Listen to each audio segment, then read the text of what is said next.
Olá, sejam bem-vindos a mais uma videoaula aqui no Linfotube. Nós vamos então dar continuidade ao vídeo sobre o complexo principal de histocompatibilidade, o MHC, discutindo um pouco sobre os processos imunológicos envolvidos na rejeição a transplantes.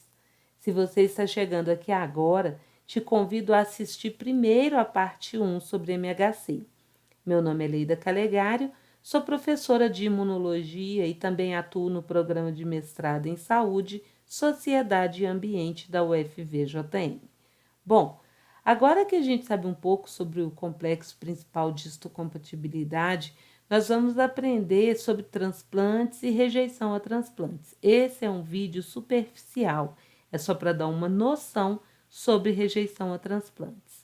Transplante, então, é a transferência dentro do corpo de um mesmo indivíduo ou de um organismo para outro, de tecido, órgão ou parte do órgão, juntamente com os vasos, que irrigam esse órgão, a fim de compensar ou substituir uma função perdida.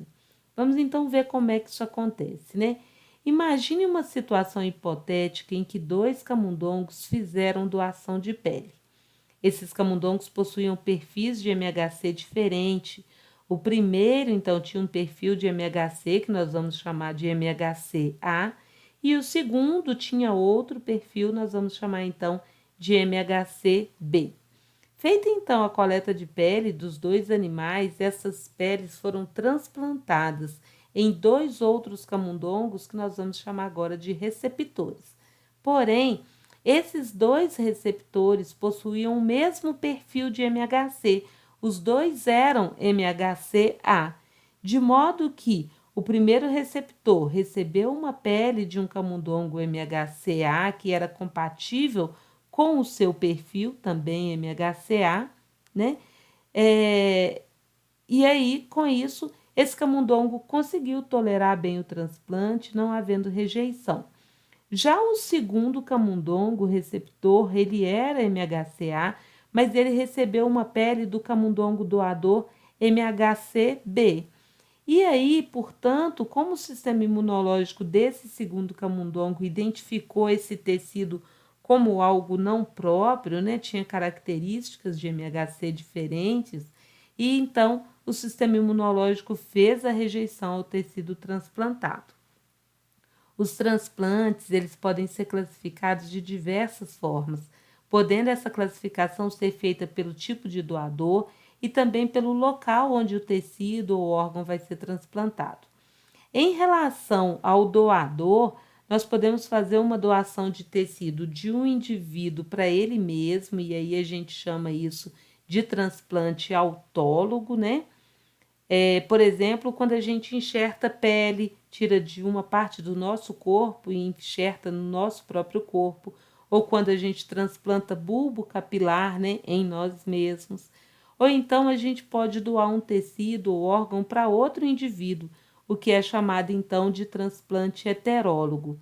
O transplante heterólogo ele pode ser feito entre indivíduos da mesma espécie geneticamente idênticos, que a gente chama de transplante singênico, é o que ocorre quando se tem transplante entre gêmeos, Pode ser feito entre indivíduos da mesma espécie, porém geneticamente semelhantes, não idênticos, A gente chama isso de transplante halogênico, é o que ocorre quando uma pessoa doa um órgão para outra que possui um perfil de MHC bastante semelhante, mas não idêntico.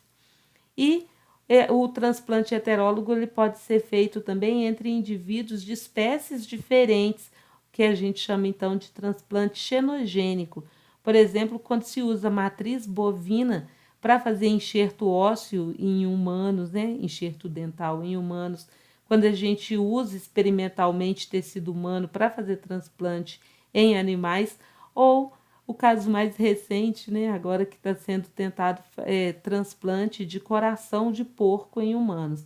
Aí, por enquanto, só está experimentalmente, mas a gente está com boas perspectivas. Por fim, o transplante pode ser classificado também em relação ao local de inserção do órgão transplantado.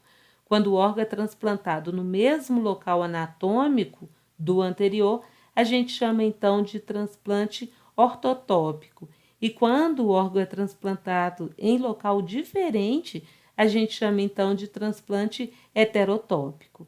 Bom, gente, é importante saber que quando a gente tem uma rejeição a transplante, esse processo de rejeição ele pode ter sido iniciado ou de forma direta, onde células dendríticas do próprio receptor apresentou antígeno do transplante para o linfócito T, quanto o processo pode ter sido iniciado também por células dendríticas do doador, que apresentaram então antígenos do doador para os linfócitos T do receptor. Então, em ambas as situações, a gente pode ter então um início de processo de rejeição ao transplante. Vamos entender primeiro, então, esse reconhecimento indireto, em que antígeno é apresentado, antígeno do doador, é apresentado, então, para linfócitos T do receptor por APC do doador. Então, aqui está mostrando uma célula apresentadora de antígeno do doador, né? Apresentando, então, antígeno do órgão transplantado, antígeno do doador, pelo MHC, né, por meio do MHC, para o linfócito T do receptor. Outra situação, então, é quando tem o reconhecimento direto, em que antígenos do doador são apresentados, então, por APC do próprio receptor para linfócito T do receptor. Então, essa figura está mostrando isso, né? Uma célula apresentadora de antígeno do receptor apresentando antígenos do órgão transplantado para o linfócito T do receptor. Em ambas as situações, antígenos do doador estão sendo apresentados aos linfócitos T do receptor, de modo que há a possibilidade de rejeição ao transplante. Nessa figura aqui eu mostro a mesma coisa de novo, de outra forma diferente, né? Dá para a gente ver, então, uma célula dendrítica do doador apresentando antígeno do órgão transplantado, expressando antígeno do órgão transplantado. Essa célula dendrítica do doador, então, por meio de um vaso sanguíneo, ela migra para os órgãos linfóides secundários, onde, então, ela vai apresentar esse antígeno do órgão transplantado para linfócitos T do receptor. Esses linfócitos T, agora ativados, né, eles deixam o órgão linfóide secundário e migram para atacar o órgão transplantado, o qual poderá, então, ser rejeitado, né? Sinais como, por exemplo, aumento súbito de peso, dor no local do transplante, edema, febre, hipertensão e alterações no ritmo cardíaco são alertas de que pode estar acontecendo uma rejeição ao órgão transplantado. A rejeição ela pode ser classificada em hiperaguda, aguda ou crônica, tendo em vista quando ela ocorre, bem como as suas características. Por exemplo, então, são características da rejeição hiperaguda quando se tem um início rápido do processo de rejeição. Quando eu falo rápido, é minutos a poucas horas depois do transplante.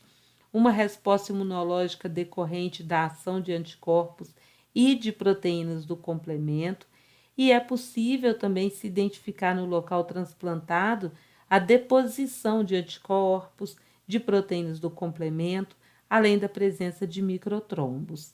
Já na rejeição aguda, a gente observa um início um pouco mais tardio, dentro de 6 meses depois da realização do transplante, né? A gente observa a participação, de linfócitos T nessa rejeição ao transplante com destruição do tecido transplantado.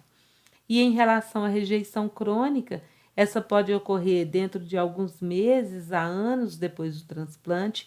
A etiologia não é bem estabelecida, mas se sabe da ocorrência de fibrose e hipertrofia no órgão transplantado. Bom, era isso que eu queria contar para vocês. Eu deixo aqui a lista de materiais utilizados para preparar essa videoaula. Se você gostou desse vídeo, se inscreva aqui no Linfotube, deixe o seu comentário. Clique no like e ative o sininho para receber notificações quando eu fizer novas postagens. Recomende o Linfotube e também esse vídeo para os seus amigos. Siga o FVJM nas redes sociais. Eu deixo aqui mais uma vez o meu muito obrigada e até o nosso próximo vídeo.